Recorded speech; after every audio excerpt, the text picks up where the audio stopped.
Hi, and welcome to the broadcast for the Notice of Funding Availability for the fiscal years 2013 and 2014 Continuum of Care Program competition. My name is Ann Oliva, and I'm the Director of the Office of Special Needs Assistance Programs, otherwise known as SNAPS.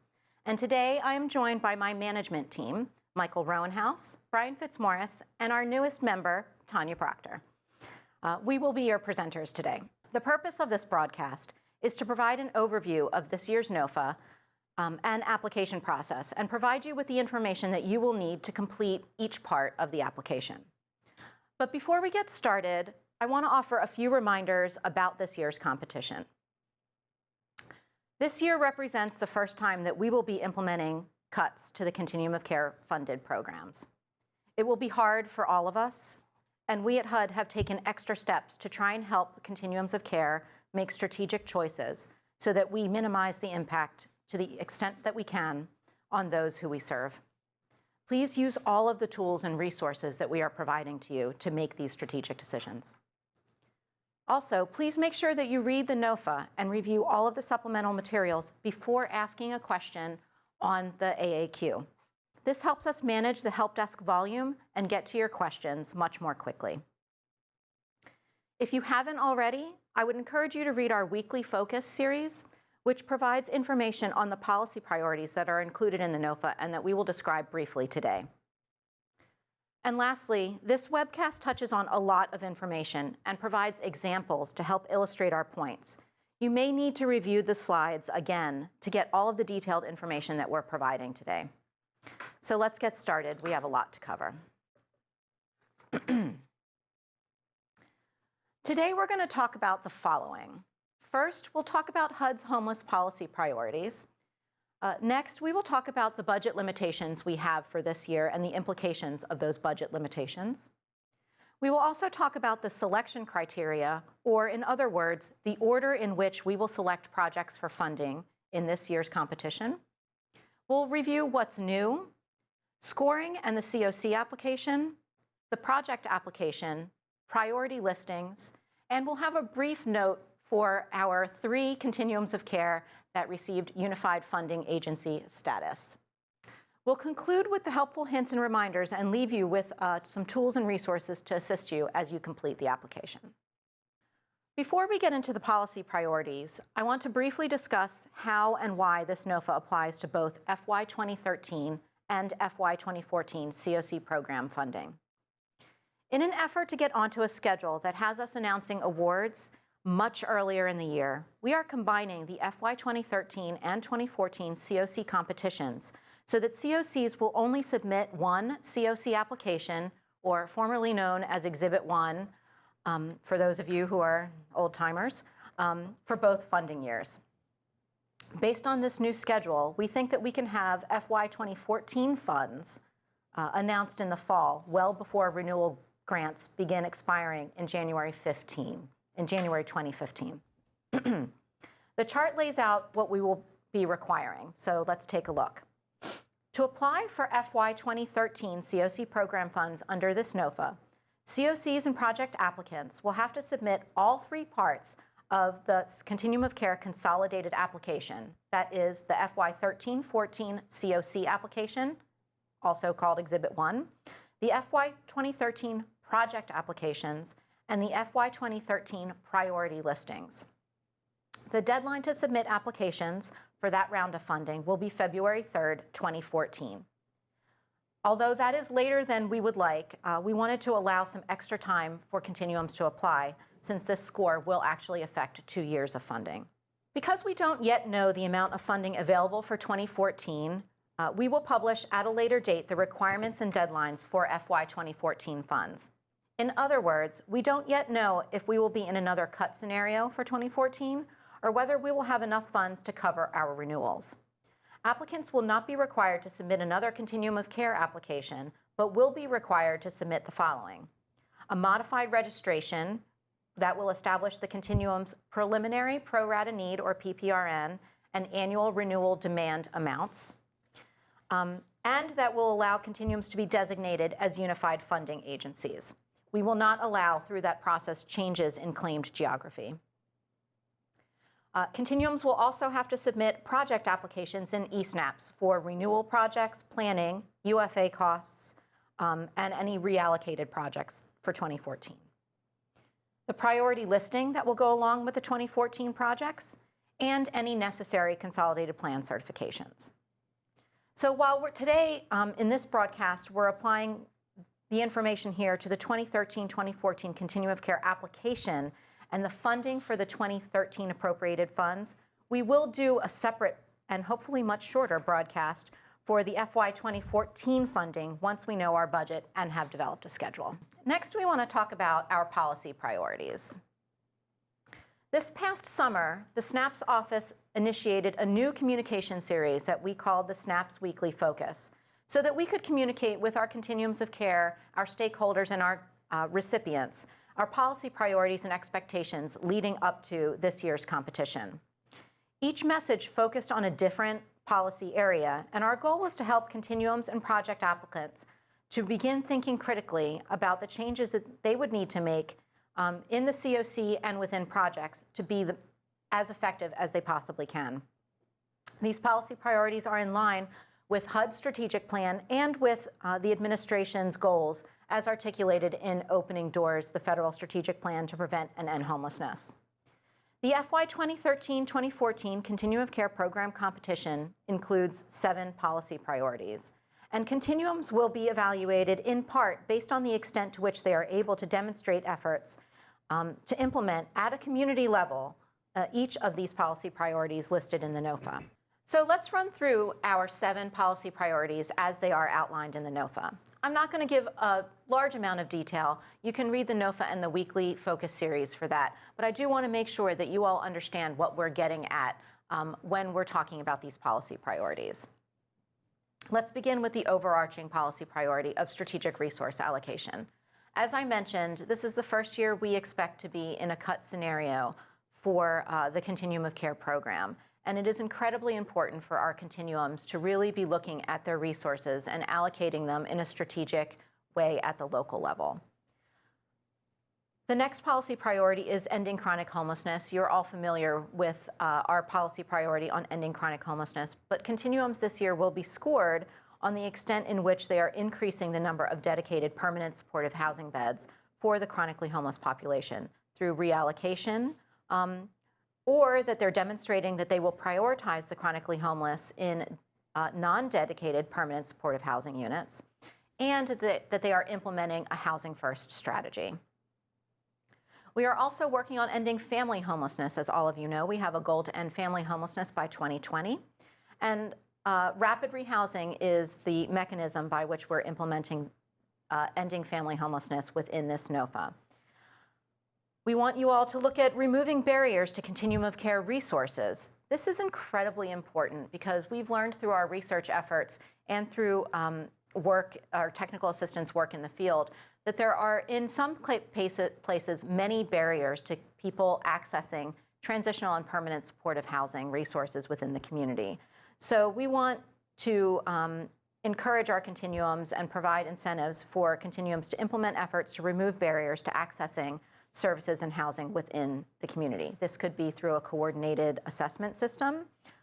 It also could be through a review of all the practices that are in your community in terms of how people access transitional and permanent supportive housing. You all are familiar with the maximizing the use of mainstream resources policy priority. We've had that for a number of years. But this year, we're specifically asking you to review how you are planning on using the implementation of the Affordable Care Act in your state to help maximize the use of mainstream resources. Building partnerships should also be familiar to you, working with your public housing agencies and other organizations that can serve people who are homeless within your community. And then we have other priority populations that we want you to be thinking about, specifically unaccompanied youth and homeless veterans. The next section of this presentation is really about budget limitations and the implications. For us here at HUD, and likely for you at the local level, this is the toughest part of the discussion for 2013 funds. I want to be really clear that we are, in this broadcast, providing options and ideas for implementing the cuts required this year. and trying to provide you the most accurate and transparent information possible. But it is really up to each continuum of care to make the decisions that best suit their needs, particular circumstances, and aversion to risk. We cannot tell you exactly what to do. But here's what I can tell you. At the end of the day, some of this is based on projections, as I will describe in a moment. We don't know exactly what will happen until the applications come in. Because of this uncertainty, we can only tell you that we feel confident that our projections are conservative enough that we can safely fund all of the projects that will be listed in Tier 1 based on the cuts that we are presenting. But that also means that depending on what is submitted in Tier 1 and how much funding we can recapture from old grants between now and the time we announce awards, we may or may not have funds available for some Tier 2 projects. This is a very different message than what we sent you last year, where we were relatively sure that we would be able to get into Tier 2. This year, we are not sure how far we will be able to get into Tier 2, but what we can tell you is that we feel confident that we can fund everything that's in Tier 1. We will likely be able to fund, as I mentioned, some small number of Tier 2 projects, but only those in the highest scoring continuums of care. We hope that our projections are accurate enough that we can fund everything in Tier 1 and some at least new reallocated units in Tier 2, but we cannot know for sure at this point. Please use the information that we are providing here to make the smartest choices for your continuum of care. So let's talk a little bit about the national funding picture. Based on the estimated annual renewal demand, or ARD, for each continuum of care with a HUD-approved registration, the national ARD for the Continuum of Care program competition exceeds the $1.7 billion we have available under this NOFA. Therefore, continuums will be required to rank projects in 2 tiers as we did in 2012. This provides continuums with the ability to indicate to HUD in a very clear manner which projects are of the highest priority for FY 2013 funding. Unlike last year, however, the only new projects that are eligible are ones created through reallocation, planning, for planning dollars, and unified funding agencies, and that only applies to 3 continuums. There is no bonus and no new projects created through PPRN. Continuums should not attempt to submit those types of new projects because they will, 1, not be reviewed by HUD, but 2, and more importantly, may actually place some renewals at risk if you attempt to put new projects that are not allowed on the priority list. The total amount that each continuum of care can apply for this year is their ARD, or annual renewal demand, plus their planning amount, plus UFA if applicable. The tiers themselves are financial thresholds. Tier 1 is equal to the continuum of care's ARD established on the final HUD-approved GIW, less 5%. Tier 2 is the amount remaining in ARD, plus the approved amounts for continuum of care planning and UFA costs.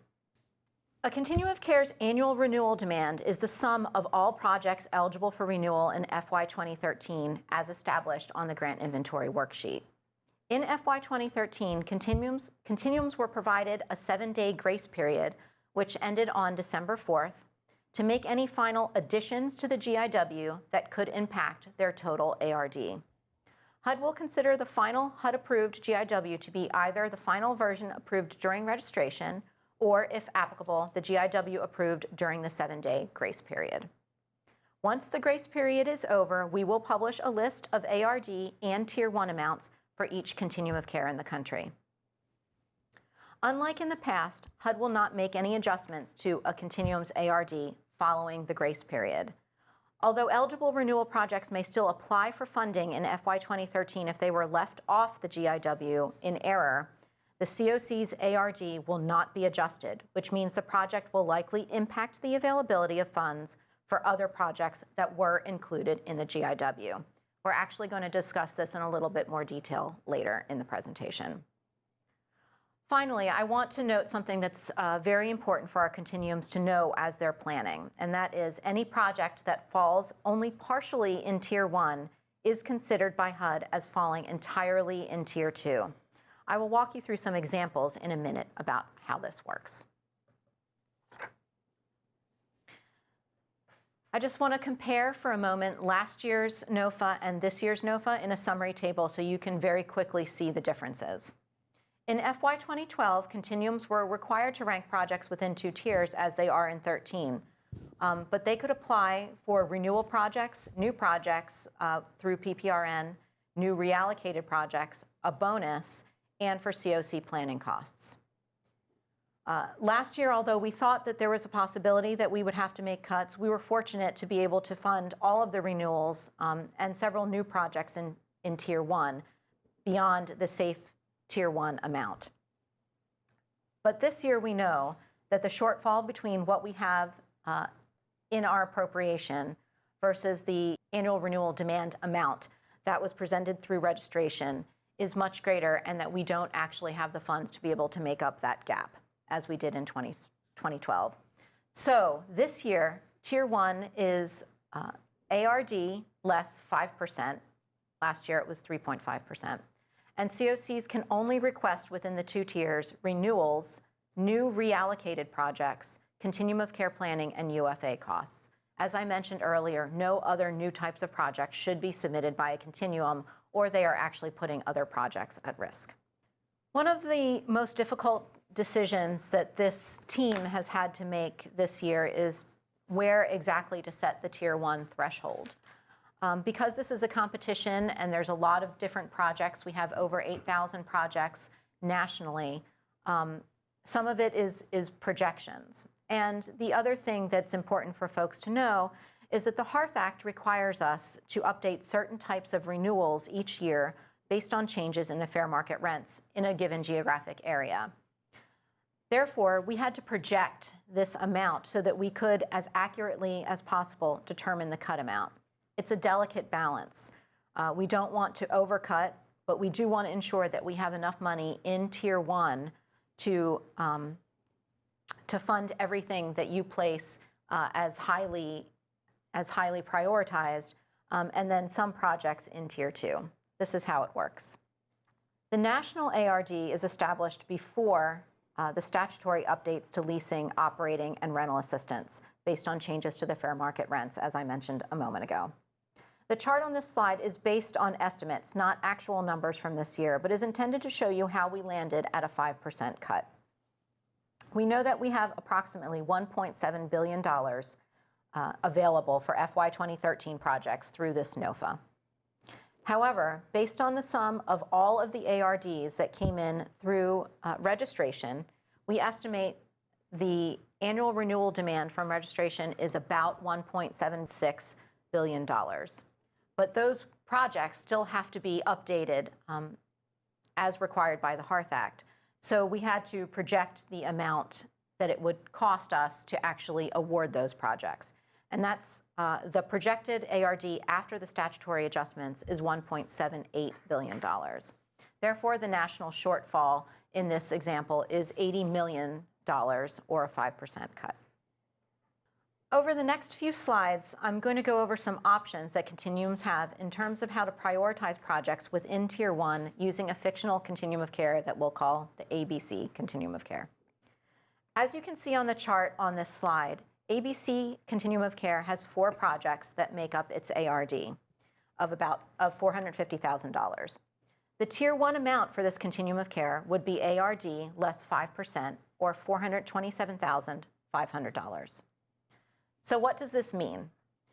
Essentially, this means that whatever projects are ranked on the priority listing up to $427,500 are considered safe. The Tier 1 amount is static. If a Continuum of Care prioritizes a request for Continuum of Care planning or UFA costs or a renewal project that was not calculated into the CoC's ARD in Tier 1, it means that anything ranked below those projects are at greater risk. Let's run through some examples to show you what I'm talking about. Under this option, or option 1, the Continuum of Care could choose to submit each project at its full annual renewal amount, or ARA. However, because projects that fall only partially in Tier 1 are pushed into Tier 2, the 4th ranked project, Project 4, as you can see, the cumulative request for Project 4 is $450,000, which is above the Tier 1 amount of $427,500. So project 4 is actually pushed into tier 2. And it will only be awarded if the continuum of care scores very well and the project type is high on HUD's order of selection priorities. We're going to get to selection priorities specifically in a moment. But what are the pros and cons here? The pros of this approach are that all projects obviously are submitted at their full annual renewal amount. But the con here is that the 4th ranked project will likely not be funded unless some things happen, and that is that the continuum of care scores very high and that there's enough funding to get to that type of project in tier 2. So this is a risky approach. Option 2 would be something akin to across-the-board cuts. That is, you want to spread the 5% cut across all projects and only include renewal projects or new reallocated projects for the reduced amount in tier 1. This allows all existing projects to be funded. However, it cuts all projects equally, meaning high performers take the same cut as low performers. The continuum of care could choose to take the balance of funds cut from those projects and reallocate into a new project, and we'll talk about that in a moment. But this is a fairly simplified option example, and the pros are that all your renewals fit into tier 1, but the cons really are around the fact that your high-performing projects are taking the same cut as your low-performing projects. Option 3 is a hybrid approach, and it really is a combination of the first two that we discussed. All renewal projects still are able to fit within the tier 1 threshold instead of cutting all projects equally. However, the cuts themselves are made on performance and impact rather than an across-the-board approach. So as you can see here, the highest priority project is taking no cut, and the lowest priority project is taking a 29% cut, with the ones in the middle taking various types of cuts based on, again, performance and impact in this particular option. Please keep in mind that these are just examples of what a continuum of care could do. There is no single cookie-cutter approach to how to make these decisions at the local level. But the preceding examples really only talk about how tier 1 works. So I want to give you a more comprehensive view of what a continuum's total priority list might look like. So let's review the same continuum of care and include tier 2. In this example, the annual renewal demand is the same as before, which is $450,000, and the CoC is eligible to receive $10,000 in planning funds, and that comes from their registration. For simplicity purposes, we assume that none of the renewals listed are planning funds and that this is not a UFA. So the total amount that the continuum can apply for, as I mentioned earlier in this presentation, is $460,000, or ARD plus their planning. So let's take a look, knowing that, what their total priority list could look like. On the screen is what their priority list might look like for tier 1 and tier 2 using the hybrid approach we discussed a few moments ago. As you can see in this example, the cut amount is used to create a new permanent supportive housing project created through reallocation, and planning funds are also included in tier 2. If this continuum of care scores very well and there is enough funding available to get to this type of project in tier 2, they might actually be able to win back their cuts with the new reallocated project. Again, the highest priority project is taking no cut.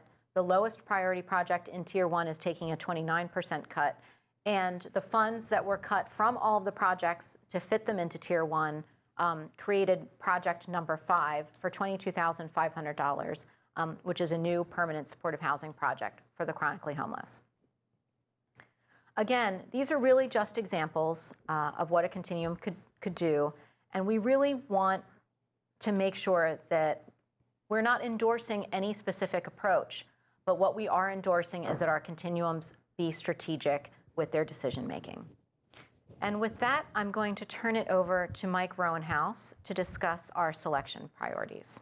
Mike? Thank you, Ann.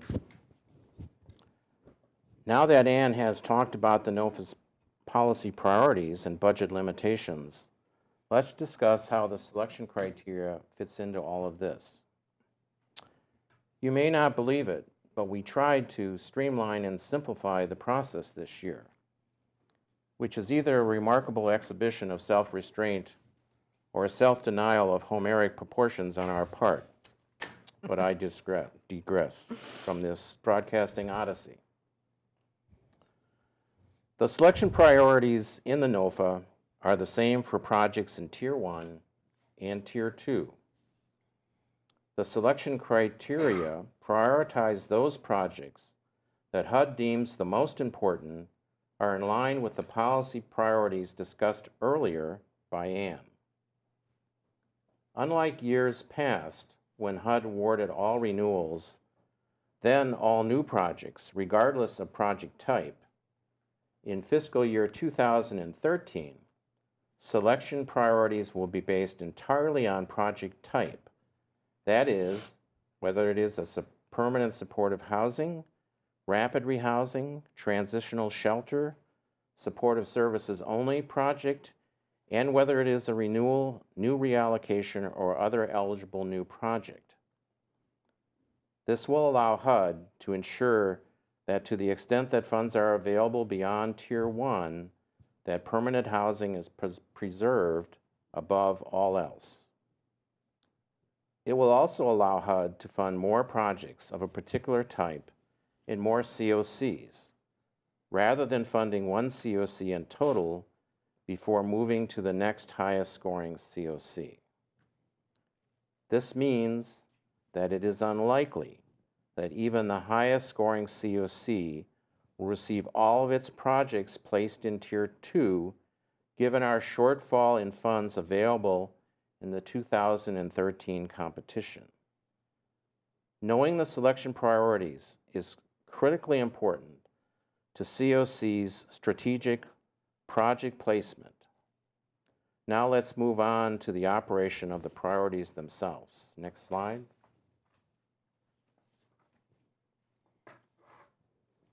Within the rank order established by the CoC on the CoC priority listing, HUD will select projects from each tier in the following order by CoC score. So the first selection priority is renewal permanent housing projects, either rapid rehousing or permanent supportive housing. The second tier is new permanent supportive housing projects created through reallocation for 100% chronically homeless. Third is new rapid rehousing projects created through reallocation for homeless households with children. 4 is the renewal transitional housing. 5 is CoC planning costs. 6 is UFA costs. 7 is SSO projects for centralized or coordinated assessment system. 8 is renewal HMIS. 9 is all other renewal supportive services only projects. And lastly, 10 is any other project application submitted by the CoC that was not included in the HUD-approved GIW. We will come back to this situation later. Now let's look a little closer at this selection process. Next slide. The selection priorities, in effect, can be seen as setting up rounds of funding by project type. Thus, there are 10 distinct funding rounds matching each of the selection priorities. Projects of the same project type from all CoCs are combined, and they are ranked by CoC score in the priority selection funding round for that particular project type. If the CoC has more than one project in the selection round, they will be ranked by their CoC ranking from the CoC priority list. Once all 10 selection priority funding rounds are completed in Tier 1, the same sequential priority selection funding process is run for Tier 2 to the extent funds are available. Looking at the Tier 2 funding, it should be clear once again that this selection process does not result in every project being selected in a CoC with the highest score in the competition. Thus, in this Tier 2 selection process, it is possible for a permanent housing renewal from a CoC with a score of 122 to be funded ahead of a planning project from a CoC with a score of 128. Now Anne is going to bring this all together in a slide that contains more vibrant colors than the great Walt Disney film Fantasia. Now over to our tiering sorceress. Outstanding. The team wanted to come up with an easy way to show how selection works, so we decided that we would do this through the use of color, and I hope that folks take a look at this in color and can understand the process by using this chart that is up on the screen. As Mike described, this year we will fund projects in rounds in the order described in the NOFA. The rounds in this example are represented by different colors. Rounds, again, allow us to fund more projects of a certain type, like permanent supportive housing, across the country, rather than funding one continuum of care in its entirety before moving to the next highest scoring continuum of care. In this example, we have 3 continuums with various types of new and renewal projects submitted as part of Tier 1 and Tier 2. Only one of these continuums, that is Continuum of Care A, has a high enough score that it will get Tier 2 projects funded. Let me walk through the example. The first selection priority is red. That is permanent housing renewals or renewals of permanent supportive housing or rapid rehousing. As you can see, we would first fund projects 1 and 6 in Continuum of Care A, then projects 1 and 2 in Continuum of Care B, then project 1 in Continuum of Care C. All of those are red. So you can see that we're going across rather than deep, which is an important difference than what we've done in the past. The next round of funding is in blue, and that is new permanent supportive housing projects for the chronically homeless created through reallocation. Continuum of Care A has none of those projects. So we move to the next highest scoring Continuum of Care, which is B, and fund project number 3. The third selection priority is green, new rapid rehousing projects for families created through reallocation. As you can see, first we fund project 3 in Continuum of Care A, but there are none of those type in Continuum of Care B. We also fund project number 3 in Continuum of Care C in that round. This process continues for all of the selection priorities throughout Tier 1 or until we exhaust our funding. And as you can see, we've laid out the 10 selection priorities in the bottom of the chart, and the last one in this example is pink, which is project number 4 in Continuum of Care B. As I mentioned, based on the current projections, we think we will be able to fund a small number of projects in Tier 2. And in this example, the first round of funding, obviously in Tier 2, is for renewal permanent supportive housing or rapid rehousing projects. As you can see, Continuum of Care A is the highest scoring Continuum of Care. They have 2 projects, project number 7 and project number 8. This selection criteria is represented in the color brown. And they are funded in this round. However, in this example, it assumes that we exhausted all of our funding after Continuum of Care A, and we do not have sufficient funding to reach the renewal permanent housing project in Continuum of Care B, the next highest scoring Continuum of Care, or the project, the transitional housing renewal in Continuum of Care C, which is the lowest scoring Continuum of Care in this specific example. So as you can see, our effort here is really about trying to ensure that we're getting across as many continuums as we can, rather than, throughout very deeply into one continuum before moving to the next. I hope that our color scheme worked for you. If you have any questions about how selection works, you can obviously take a look at the NOFA, review this slide again, or ask a question to the AAQ. I'm going to turn it back to Mike for our next slide. As we discussed earlier, COCs were provided with a one-time 7-day grace period following the publication of the NOFA to allow for adjustments to the GIW that would impact the COC's ARD. After that grace period, no additional changes will be considered that add to the ARD. I'd like to restate that. After the grace period, no additional changes will be considered that add to the ARD. If a COC fails to identify an eligible renewal on the final HUD-approved GIW within the 7-day grace period, the project may still apply for renewal. However, these projects are picked last in each tier, regardless of project type. If the COC puts that project in Tier 1 to be awarded, it must still fit within the final tier funding line. This practically would require further cuts across the board or knocking another renewal project into Tier 2. Now I'm going to turn myself over to Tanya for the next discussion of scoring. Thank you, Mike. I'm going to cover what's new for FY 2013. Due to funding limitation, HUD will not consider requests for new funding outside of reallocation, continuum of care planning, and UFA costs. New projects created through reallocation may be for permanent supportive housing projects that serves chronically homeless or rapid rehousing projects for homeless households with children.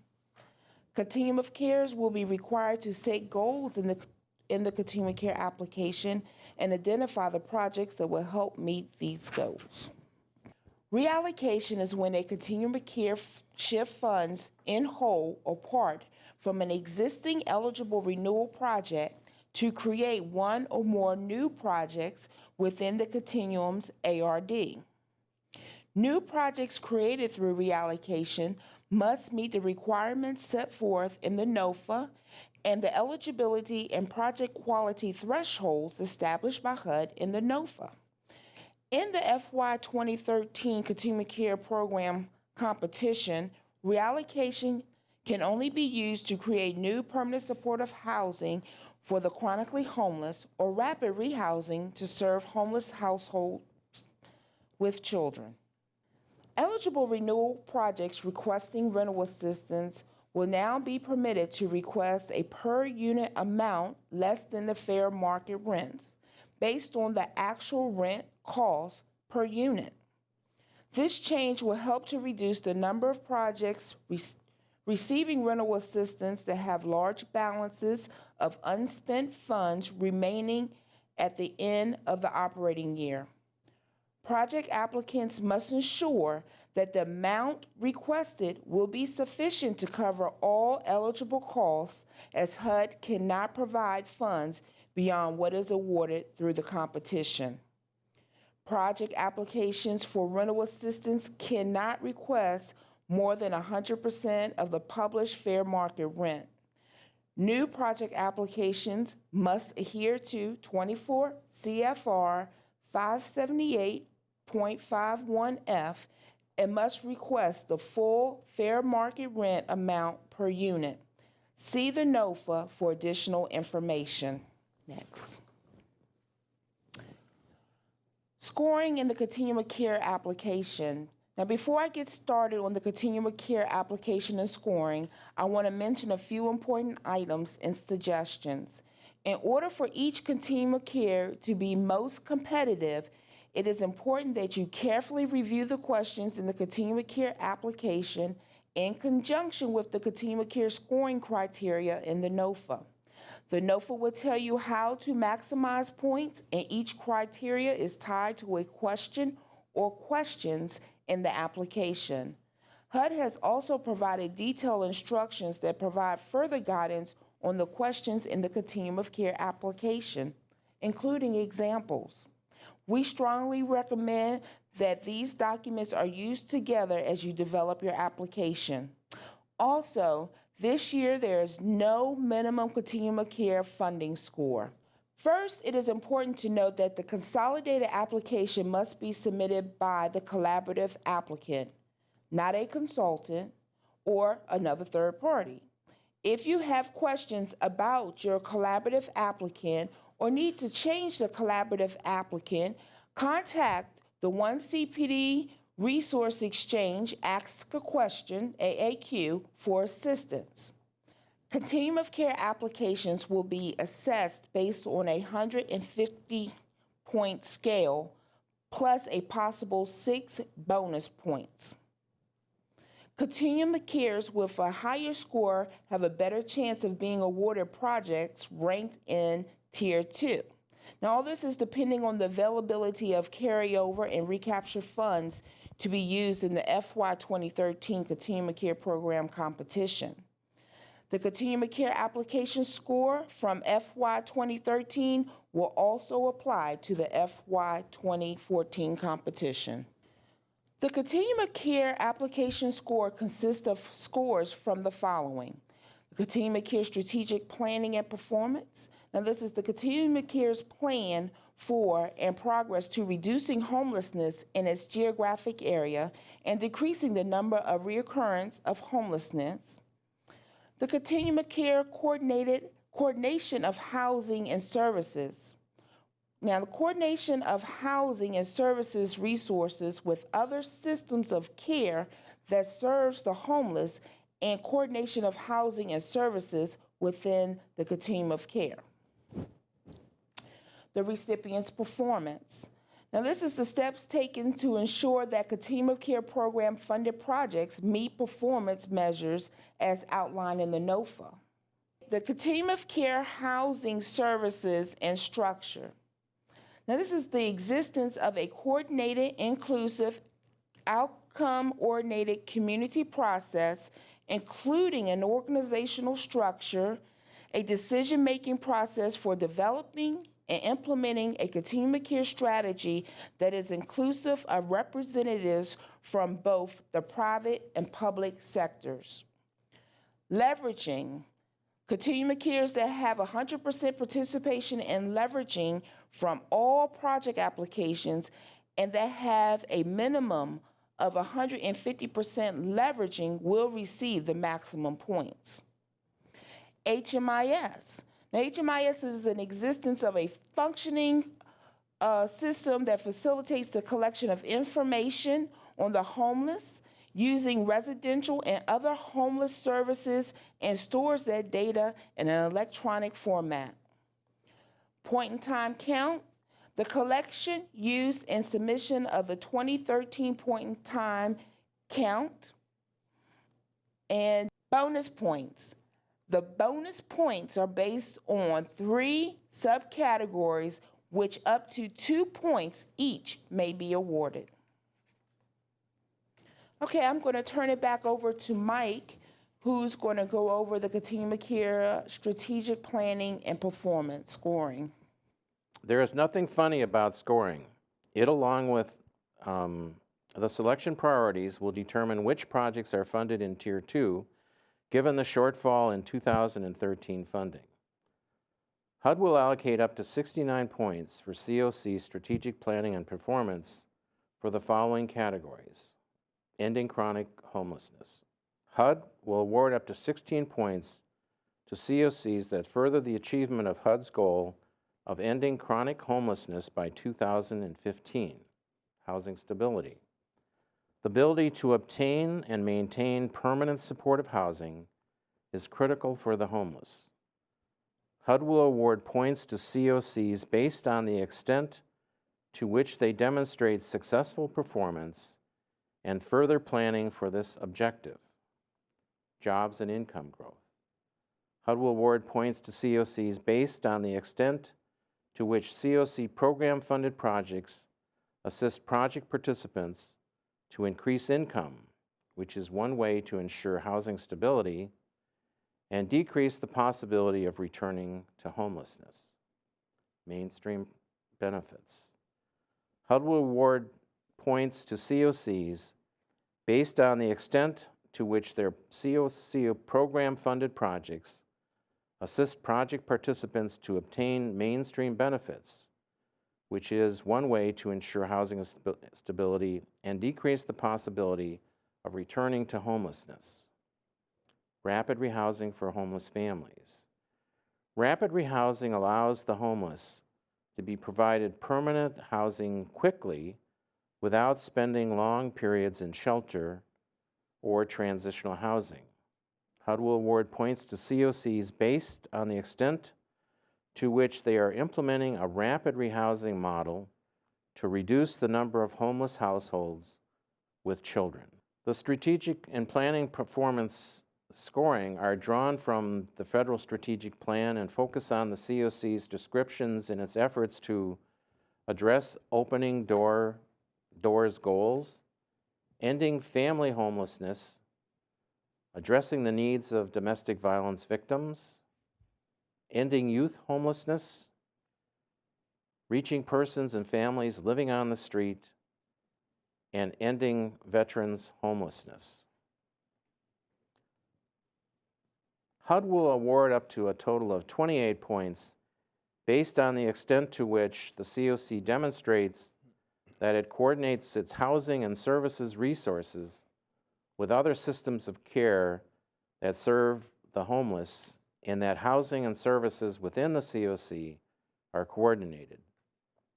CoCs must demonstrate its efforts to coordinate homeless prevention efforts, work to ensure persons exiting from foster care, health care, mental health care, and correction systems are not discharged onto the street, shelters, or McKinney-Vento assistance programs.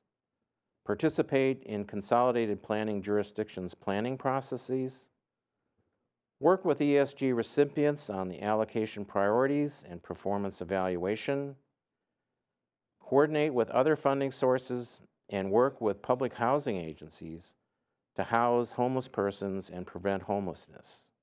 Now I'm going to turn this over to Brian, who will continue on this particular aspect of scoring. Thank you, Mike. I will highlight the remaining items in this section. Housing First Approach.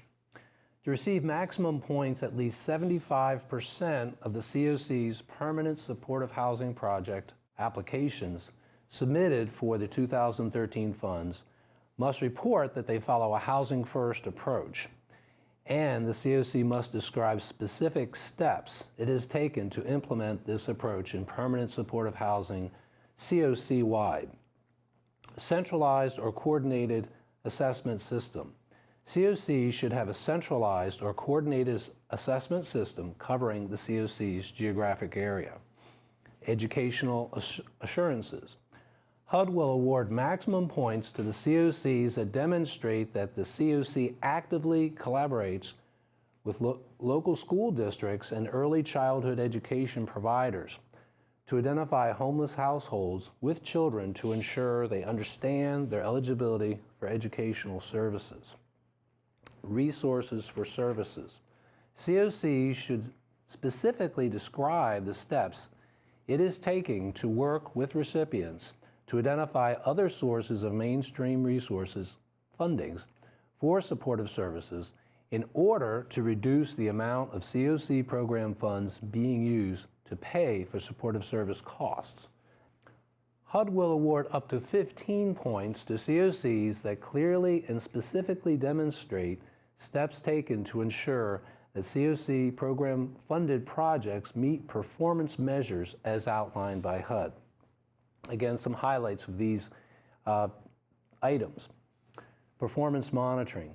CoC should demonstrate that the CoC monitors the performance of recipients on HUD-established performance goals that are reported in the 2013-2014 CoC application and included in the strategic planning process. Increasing capacity. CoC should demonstrate how the CoC assists underperforming recipients to increase their capacity to implement program requirements. For example, submission of timely reports, timely draws for funds, etc., in order to successfully carry out the requirements of the Act. CoC program interim rule, and the local CoC priorities. Reducing homeless episodes. To receive full points, a CoC must provide a narrative that describes the specific efforts currently in place by the CoC to track length of time individuals and families remain homeless, and the planning process to reduce the length of time individuals and families remain homeless. Tracking and reducing returns to homelessness.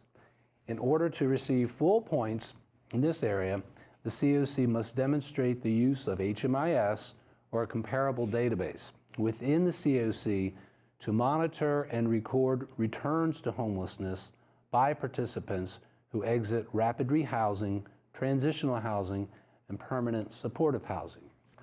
HUD will award up to 13 points to CoCs based on the extent to which a CoC demonstrates the existence of a coordinated, inclusive, and outcome-oriented community process, including an organizational structure and decision-making process for developing and implementing a CoC strategy that is inclusive of representatives from both the private and public sectors, has a fair and impartial project review and selection process, and has created, maintained, and built upon a community-wide inventory of housing for the homeless.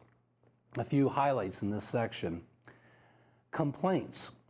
The collaborative applicant must indicate whether the CoC received any written complaints from any entity related to the project review and selection process within the 12 months before the 2013-2014 CoC program competition submission deadline. If the collaborative applicant selects no on this question, indicating that no complaints were received by the CoC as described above, but the local HUD CPD field office or HUD headquarters is aware of complaints that the CoC received but failed to report, HUD will not award the CoC any points for this section. Accuracy of the GIW.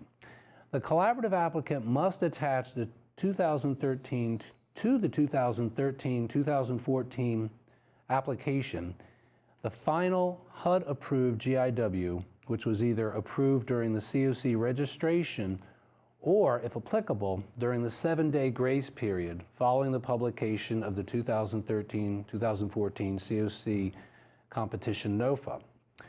The CoC's 2013 ARD, annual renewal demand, will be based on the final HUD-approved GIW. However, please note, as we made clear in our November 27th listserv, it is not HUD's intent to penalize CoCs if new 2012 projects that are listed on the GIW are not executed on time by HUD. If HUD removes the 2012 project because it was not executed by HUD by December 31st, 2013, this will not impact the CoC score in this area. The CoC score is impacted if the CoC adds an eligible project after the 7-day grace period. That's important, and many questions have come in on that already. Finally, on housing inventory count submissions. CoCs were required to conduct a housing inventory count on a day during the last 10 days of January and submit that data into the Homeless Data Exchange, the HDX, by April 30th, 2013 submission deadline. HUD will award up to 5 points to CoCs that demonstrate the extent to which the amount of assistance to be provided to the CoC will be supplemented with resources from other public and private sources, including mainstream programs. CoCs that have 100% participation in leveraging from all project applications, including only those projects that have commitment letters on file that are dated within 60 days of the CoC application deadline, and that have at a minimum 150% leveraging will receive the maximum points. HUD will award up to 11 points to CoCs that clearly demonstrate the existence of a functioning HMIS that facilitates the collection of information on the homeless using residential and other homeless services and stores that data in an electronic format. Again, some highlights from this area. HMIS governance. The collaborative applicant must indicate whether there is currently a governance charter in place that is developed in consultation with the HMIS lead and that incorporates all policies and procedures necessary for compliance with the HMIS requirements in the CoC Program Interim Rule, the 2010 HMIS data standards, and any local HMIS requirements. HMIS plans. CoCs are expected to review, revise, and approve the following plans that should be developed by the HMIS lead: a privacy plan, a security plan, and a data quality plan. Beds coverage. The CoC will be assessed on the bed coverage rate for each of the following housing types: emergency shelter, safe haven, transitional housing, rapid rehousing, and permanent supportive housing. HUD will score CoCs to the extent that records reflect 86% or higher for the bed coverage rate. The bed coverage rate is the number of HMIS participating beds divided by the total number of year-round beds dedicated to homeless individuals and families in the geographic area covered by the CoC. Beds funded by victim service providers must not be included in this calculation. Required reports. There are various reports that HUD requires CoCs and recipients of CoC program and ESG funding to prepare and submit, including but not limited to the Annual Performance Report, the APR, and the Consolidated Annual Performance and Evaluation Report, the CAPR. The collaborative applicant must describe the extent to which the HMIS is able to generate such reports and indicate the specific reporting requirements that are fulfilled using HMIS-generated data. HUD will award up to 9 points to CoCs related to the collection, use, and submission of the 2013 point-in-time count data. The collaborative applicant must indicate the date of the CoC's most recent point-in-time count. If the sheltered point-in-time count was not conducted during the last 10 days of January, the CoC must have received an exception from HUD. CoCs are required to collect and produce data on 6 subpopulations. Data produced from the point-in-time counts must be based on reliable methods and not on guesstimates. CoCs may use one or more methods to count unsheltered homeless persons. The methods used must be described, such as public place count, with interviews on the night of the count of the interview or at a later date, service-based count, HMIS, or other methods. HUD will award up to 6 bonus points to CoCs as follows.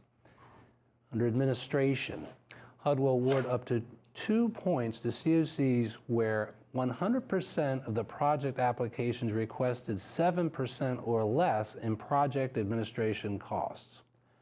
Supportive service only projects. HUD will award up to 2 bonus points to CoCs where no SSO projects, excluding those that were awarded in the 2012 competition for coordinated assessment, are prioritized in Tier 1. Accuracy of submission. HUD will award up to 2 bonus points to CoCs that accurately and completely include all submitted project applications on the form HUD 2991, which is a CON-Plan certification. As a reminder, as we finish this scoring section for the CoC application, as Tanya stated in the beginning, please carefully read the NOFA scoring section and the detailed instructions. This presentation was taken from those sections, so please read that over. We didn't hit on every point in the NOFA or in the detailed instructions, but if you read it, you will get those points. The CoC consolidated application for funds under this NOFA includes a CoC application which describes the CoC's plan for ending homelessness, its system-level performance, and addresses the selection criteria specified in Section 7 of this NOFA. Project applications for the projects that the CoC listed on its priority listings and the priority listings, which contain all project applications submitted to the CoC for funding consideration that are either ranked or rejected. This section will provide excuse me, an overview of the project application.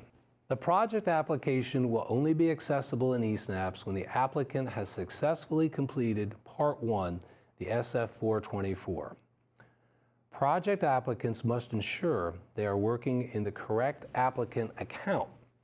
eSNAPS users with access to only one organization's account will see only one item in the drop-down menu.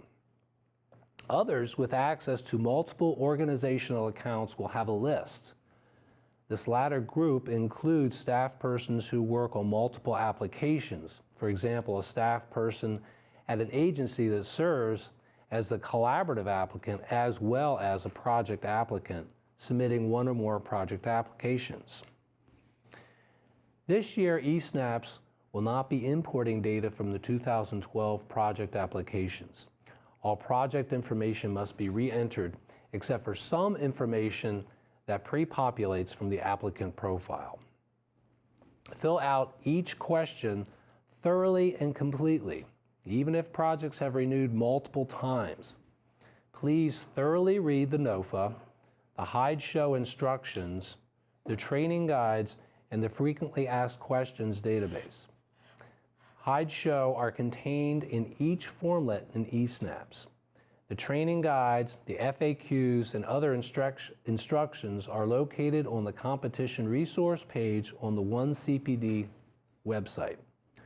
Please note that there are no separate detailed instructions for project applications this year.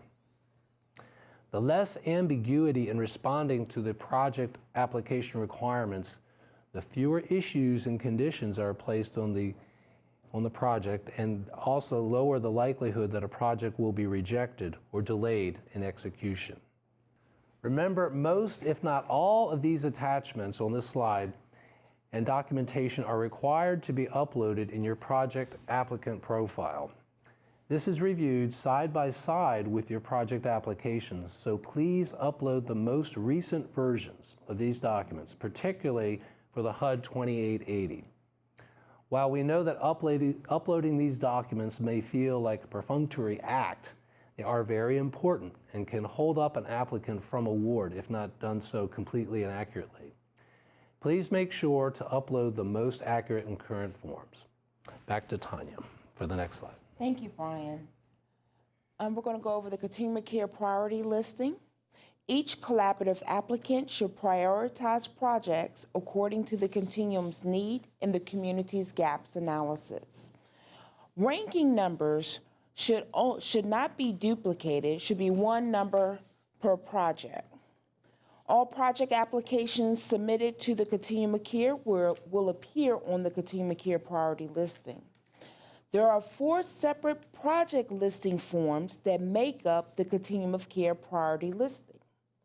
One is new projects, and this is where the new projects are listed, which are created through the reallocation, renewal projects, Continuum of Care planning. Only one planning project can be ranked on this listing. And the last one is UFA calls. Now this one is only used by collaborative applicants who were approved by HUD for UFA designation. Also, only one project can be ranked on this listing. HUD has developed the FY 2013 Continuum of Care ranking tool, which is available on the OneCPD Resource Exchange NOFA page.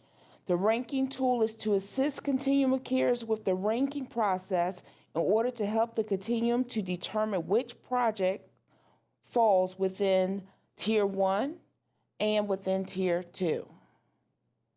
Ann, I'll turn it to you. Great. Thank you so much, Tanya. And thank you so much to the management team here. I'm going to go ahead and close us out with the next few slides. First, I want to talk about unified funding agencies. During the annual registration process, Continuums had the ability to apply to HUD for designation as a unified funding agency, or UFA. In 2013, 3 collaborative applicants met the requirements for UFA designation, and we expect that we will continue to see more of these in the future. HUD has notified all of the collaborative applicants that applied for UFA status, whether they were approved for this designation or not. Those that did not meet the threshold for 2013 may apply again in 2014, and anybody who thinks they meet the threshold at a later date can apply in 2014 and beyond. It is important to note for those of you who are in UFA status that UFAs receive one grant agreement from HUD for all renewal projects within the Continuum and one grant agreement for new projects funded within the Continuum. Being a UFA provides the Continuum, through its UFA, with more flexibility to administer its programs. But these organizations are required to have significant financial and programmatic capacity, the capacity necessary really to ensure that it and all of its subrecipients are in compliance with HUD's regulations and program requirements. It's important to note for these continuums that have a designated UFA that all project applications must list the UFA as the applicant. HUD will merge these projects into one grant agreement after awards are announced. And if there are any project applications within those continuums that are ranked on the priority list with any other organization listed as the applicant, HUD will cancel UFA status for those continuums of care. So that's something that is incredibly important for those continuums to be aware of. As we close out today's presentation, I want to talk a little bit about some helpful hints and reminders. I started our presentation today with some items to think about and some reminders, and I suppose I'll end in the same way now that you all have had the opportunity to hear about this year's NOFA in more detail. Continuum of care applicants are expected to read the CoC program interim rule and the NOFA thoroughly prior to completing the Continuum of care application for homeless assistance. We want you to utilize all the detailed instructions and training materials when completing each part of the Continuum of Care Consolidated Application. We developed these materials to help you put forth the best application that you can at the local level. Please ensure that data entered into the Continuum of Care application matches the data that's reported in the HDX for the point-in-time count and the housing inventory count. Surprisingly enough, this is something that we see almost every year, and communities lose points by not actually matching the data that is reported to HUD through the point-in-time count and the housing inventory count with the data that's in their application. So please be sure that you are double-checking those numbers. Make sure that all your projects that are listed on the priority lists, as Tanya mentioned a moment ago, have unique ranking numbers. This is important because if they don't have unique ranking numbers, we actually have to hold up the competition and do a callback on that. What that means is that even if they are in the 4 separate lists, each one has to have a unique number so that when we look at the list in total, we can see which one is number 1 and which one is last on your priority list. We suggest that you use a separate spreadsheet or the ranking tool to actually rank your projects so you can keep track of the projects and your Tier 1 amount. This is something I know when I was an applicant developing our application locally, that I did on my own, so I could keep a cumulative tab of all the different projects and what they were coming in for, so I always knew where the funding line would be. So to wrap up today's presentation, just want to provide you again with some of the tools and resources and where you can find them. Obviously, visit the OneCPD website to access the tools and resources we have posted. The eSNAP's Ask a Question, or AAQ, is open, and we are responding to questions. I would remind you again to please take a look at the materials we've developed before you ask a question, because it is likely that many of the questions that you might have are actually answered within our materials. It helps us to control the volume and be more responsive to the folks who are asking important questions. Our application training modules and guidance will be up on the OneCPD Resource Exchange. This broadcast will be up there and the slides will be archived. And of course, I remind everybody, especially when I go out and do public speaking, that the listservs are important. We know that you get a lot of them. We want you to please pay attention to listservs that have something, especially those that have something to do with the competition or that say, A note from Ann Oliva. Usually I'm trying to tell you something if something actually comes out as a note from Ann Oliva, so we ask that you pay attention to those. I want to thank my team again for putting together this presentation, as well as the SNAPS team upstairs for all the work that they've been doing to get this competition and NOFA out the door. But most importantly, I want to thank all of you who are out there, who are our recipients, who are stakeholders, who are doing the work on the ground of serving people who are homeless. We appreciate all of your efforts, and hopefully we've made this process a little bit easier for the 2013 and 2014 rounds. Thank you so much.